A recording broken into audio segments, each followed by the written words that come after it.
ver gris occidental des haricots peut diminuer le rendement et la qualité du maïs. C'est pourquoi le RAP, le réseau d'avertissement phytosanitaire, met en place de nombreux pièges à travers la province afin de capturer l'insecte. Les résultats du piégeage nous permettent de déterminer l'arrivée du papillon sur notre territoire et l'importance des populations.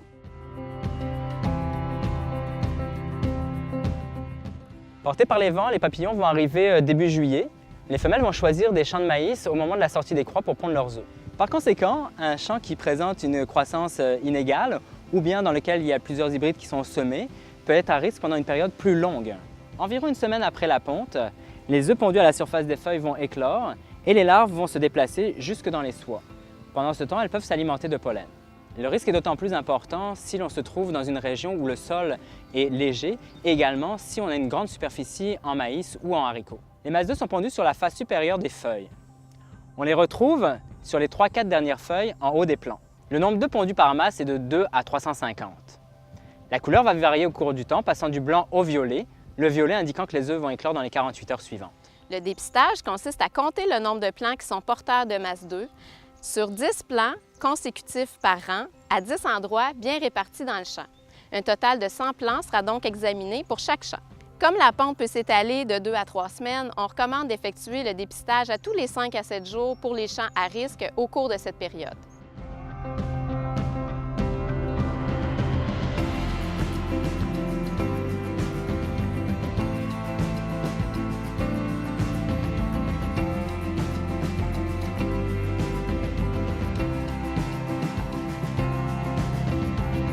En attendant qu'un seuil économique d'intervention soit disponible pour le Québec, le RAP Grande Culture recommande d'utiliser celui de l'Ontario, où l'on considère que lorsque 5 % des plants sont porteurs d'une ou plusieurs masses d'œufs, le seuil est atteint.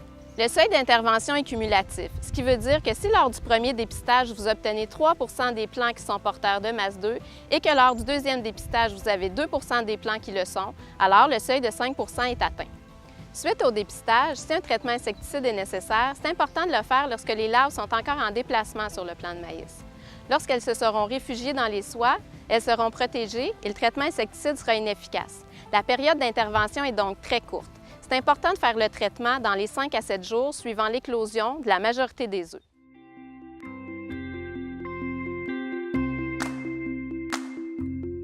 Nous sommes de retour au champ afin de poursuivre le dépistage. À la fin août, début septembre, c'est le moment idéal pour voir les larves matures. Par contre, les dommages peuvent être observés jusqu'à la récolte. Le dépistage des larves se fait selon le même patron que celui des masses d'œufs. À 10 endroits, on observe 10 plants consécutifs par rang et on note le nombre de larves par plant. Pour les apercevoir, il faut dégager les feuilles entourant l'épi de maïs. Les larves sont identifiables par leurs 2 bandes foncées sur leur thorax et à leur tête orangée. Ces bandes sont visibles lorsque les larves atteignent un peu plus d'1,5 cm. À maturité, les larves font 3,5 cm. Sur ce plan, on voit les trous sur les spates, sur l'épi et la larve.